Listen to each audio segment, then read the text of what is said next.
نحمده ونصلي على رسوله الكريم اما بعد. حضرات علماء نظام اور سامعین کرام، بڑی ہی دیر سے آپ حضرات الحمدللہ ہمارے اس ادارے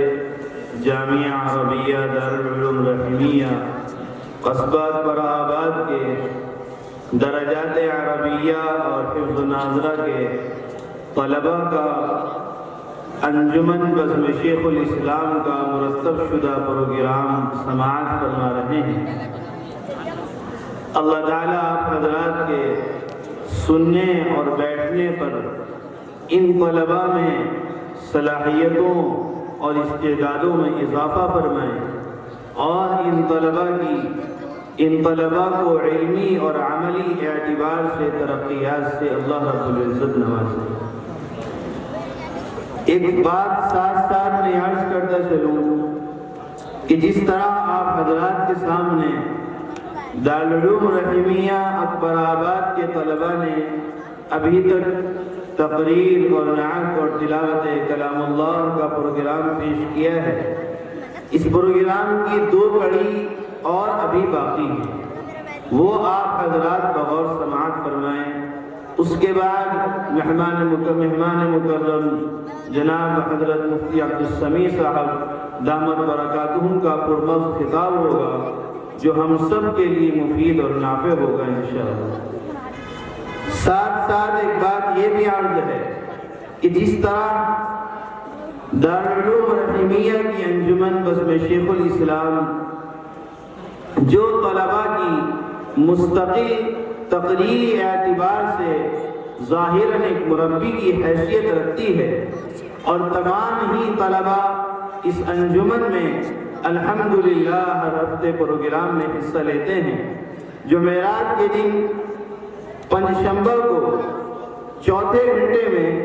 یعنی صبح کی نشست کے بعد تمام طلباء الحمدللہ ہر ہفتے پروگرام میں شرکت کرتے ہیں. تمام حاضر طلباء کے درمیان تقریری اعتبار سے پروگرام بھی کرایا جاتا ہے اور پروگرام میں مسابقے کی شکل بھی اختیار کی جاتی ہے. مسابقے کی امسال بھی اور اس سے پہلے گزشتہ سالوں میں بھی 2 شکلیں اختیار کی گئی ہیں. ایک شکل مسابقے کی یہ رہی کہ طلباء کے درمیان 2 ماہی مسابقہ خطابت منعقد کیا گیا، جس میں 3 یا 4 تقریروں کو لے کر طلباء کے درمیان مسابقہ کرایا گیا. ان میں پوزیشن پانے والے طلباء کو انعامات سے نوازا گیا اور ان کی حوصلہ افزائی کی گئی. اسی طرح 6 ماہی پروگرام ایک طلباء کا انجمن کی طرف سے مسابقے کی شکل میں منعقد کیا گیا، جس میں طلباء نے الحمدللہ تقریروں میں حصہ لیا. اس کے بعد ابھی حال ہی میں ایک سالانہ مسابقہ خطابت کا بھی انعقاد ہوا، جس میں الحمدللہ تقریباً 14 طلباء نے حصہ لیا اور ان میں پوزیشن پانے والے طلباء کو بھی تھوڑی ہی دیر کے بعد انعامات سے نوازا جائے گا. یہ ترتیب ہے جو جامعہ میں الحمدللہ طلباء کی تقریری صلاحیتوں کو اجاگر کرنے اور ان کو زبان کی شگفتگی اور سلاست دینے کے لیے جو اختیار کی جاتی ہے، اور یہ تسلسل اور یہ سلسلہ ہمارے یہاں جاری ہے. اور اس کے ساتھ ساتھ ایک پروگرام ہمارے یہاں اس ادارے میں کبھی کبھی گاہے طلباء کے درمیان عربی تقریروں کا بھی کرایا جاتا ہے. اس لیے کہ جس طرح آپ حضرات دیگر اداروں میں دیکھتے ہیں کہ وہاں درس نظامی کا ایک مستقل اور مستحکم مضبوط نظام قائم ہوتا ہے، اسی طرح ہمارے اس ادارے میں بھی الحمدللہ درس نظامی کا ایک مستقل نظام قائم ہے اور طلباء میں عربی تکلم اور عربی زبان کے محادثات کو لے کر ساتھ ساتھ طلباء میں عربی تقریروں کو یاد کرانے کی بھی محنت کی جاتی ہے اور ان سے کرائی جاتی ہے، تاکہ طلباء میں عربی زبان کے اعتبار سے سلاست اور ان کی زبان کی صحت اور ان کا تلفظ صحیح ہو سکے اور محمد صلی اللہ علیہ وسلم کی اس پیاری زبان میں وہ امت کے درمیان قرآن و حدیث کی صحیح تعلیم دے سکیں اور قرآن و حدیث کی صحیح فہم اس عربی زبان کے ذریعے سے حاصل کر سکیں۔ اس کا پورا مسابقہ لاک ڈاؤن سے پہلے سالوں میں بھی منعقد کیا گیا تھا۔ امسال مسابقہ تو نہیں منعقد کیا گیا، لیکن 3 طلبہ کے درمیان پھر بھی تقریری مسابقہ تھوڑا چھوٹی شکل میں منعقد کیا گیا تھا، جن میں ایک طالب علم نے جو محمد سعدان تھیپور کے رہنے والے ہیں،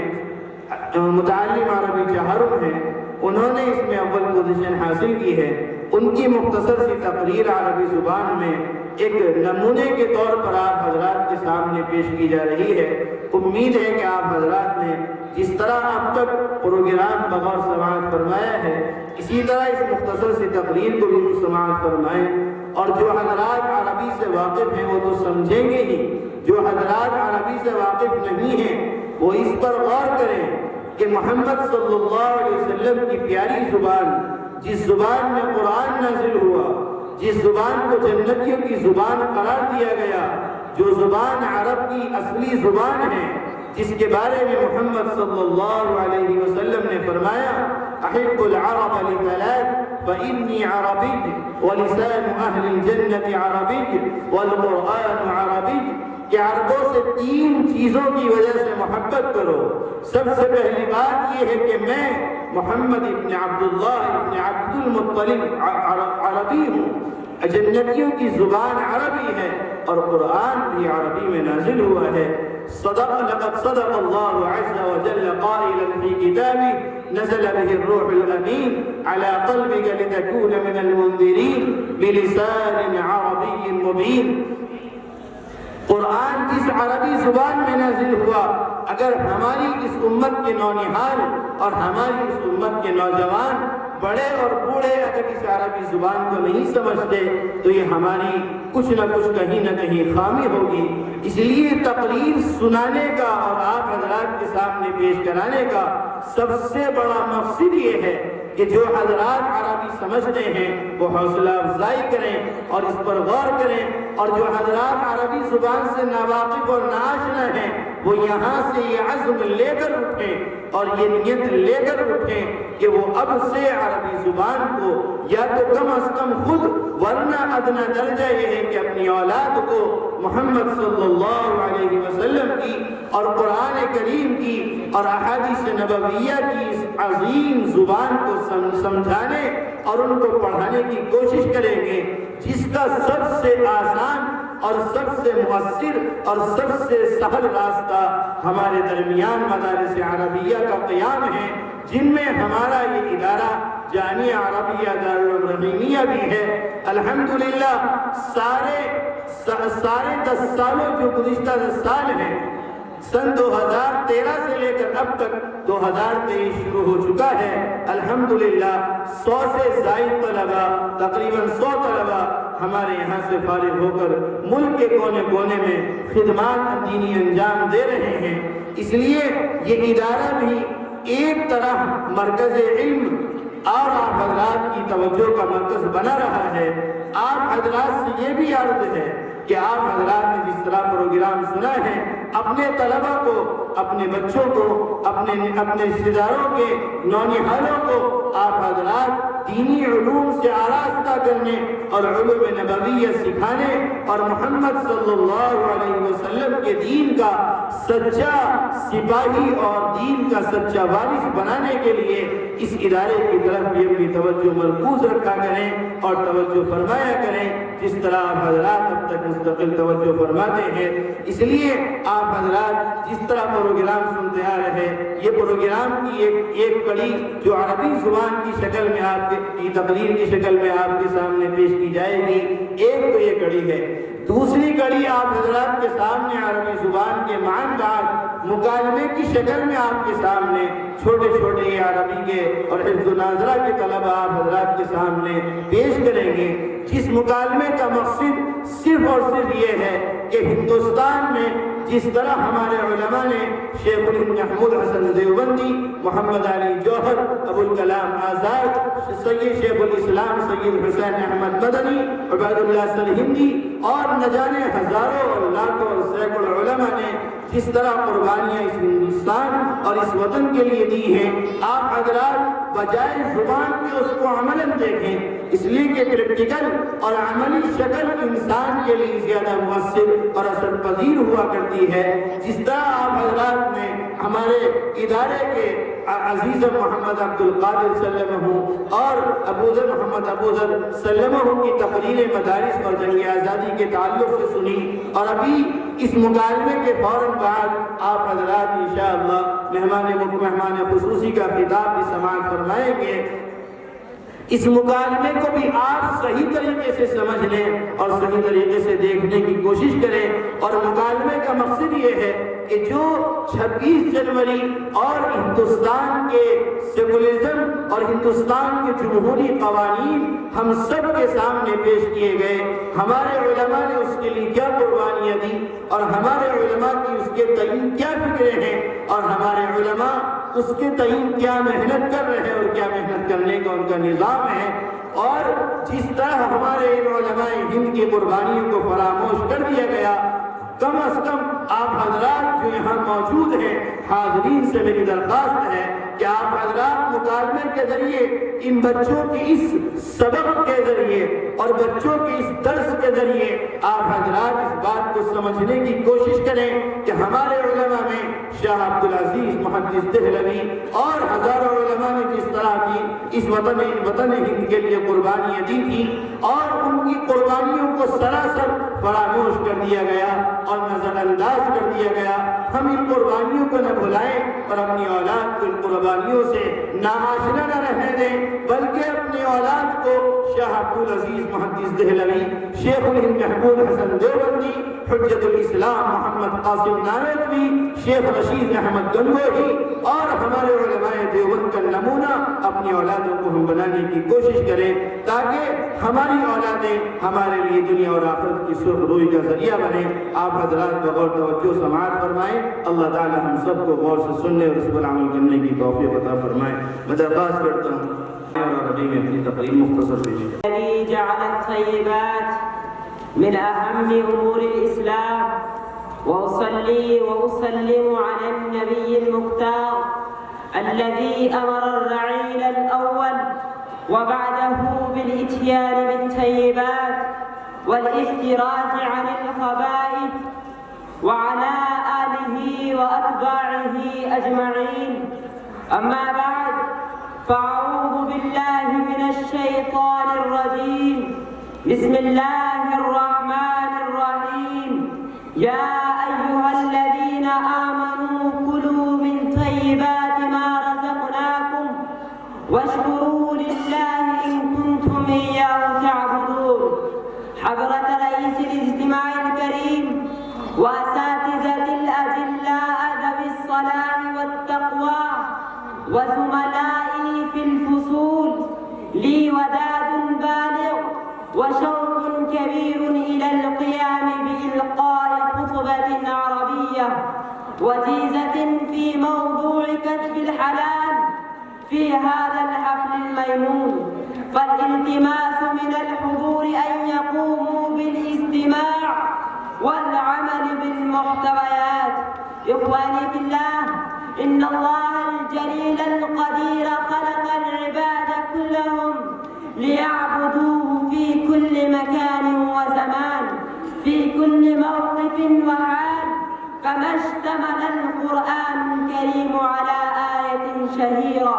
في نوادي الخطب وعلى ألسنة الناس: وما خلقت الجن والإنس إلا ليعبدون. هذه الآية الشريفة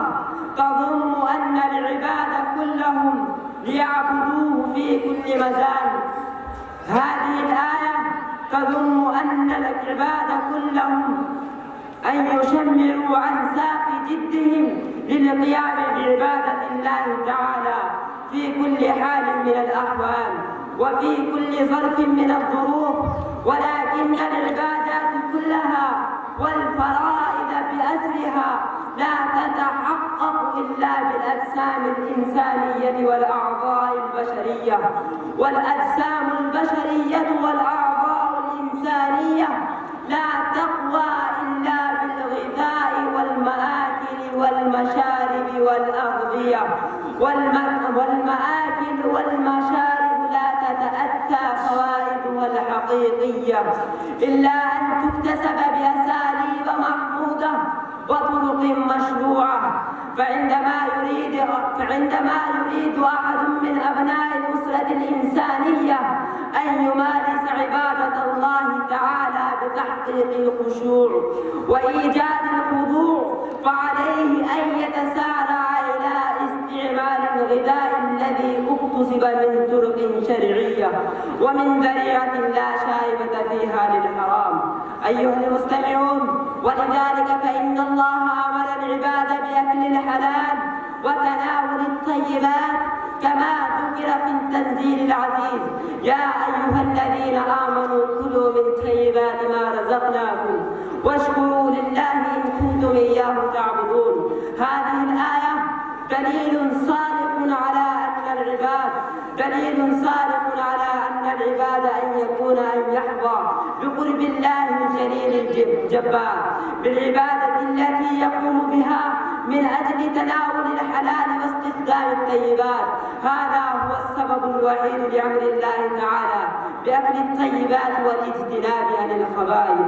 والأموال المحرمة والأشياء الخبيثة المكروهة لدى ذوي الفهم السليم والعقل المستقيم. ألا تعلمون أن الأنبياء والرسل الذين بعثوا للقيام بقيادة أبناء الإنسانية في كل مكان وفي كل منطقة وبلاد ما أمروا إلا ليعبدوا الله مخلصين له الدين، والإخلاص لله في شأن الدين لا يمكن أن يتأتى إلا باستخدام الغذاء الخالص من الدنس والنظيف من الوسخ. لذلك فهم أمروا بتناول الطيبات ورزق الحلال، والقرآن الكريم يضم مثل هذه الأحكام ويحتوي على مثل هذه الأمور من هنا وهناك.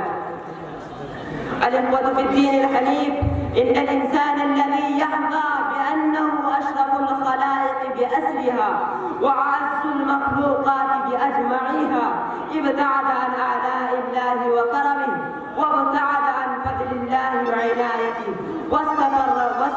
في الأمور القبيحة. فلماذا؟ هذا هو السؤال الذي يطرح أمامنا، ولكن الرد يختلف والأجوبة كثيرة في تقريب العبد إلى الدين وتقريب الناس إلى الله. الرد الذي يمكن أن يغير تيار الحياة الإنسانية هو الرد الذي كان في الزمن الرعيل الأول. الرعيل الأول من أصحاب سيد ولد آدم لا يرضى في أي حال من الأحوال أن يتناول حتى ذرة قليلة من الطعام المكتسب من طريق غير شرعي. فقد تذكر كتب التاريخ الإسلامي والأسفار الإسلامية أن الصحابي الجليل تناول لقمة واحدة فحسب وراء بعض برهة أنها كانت قد اكتسبت من طرق غير محمودة، فاعتراه الغم وتعرض للأسف وجعل يفكر في القيام بإخراج اللقمة المأكولة من جوفه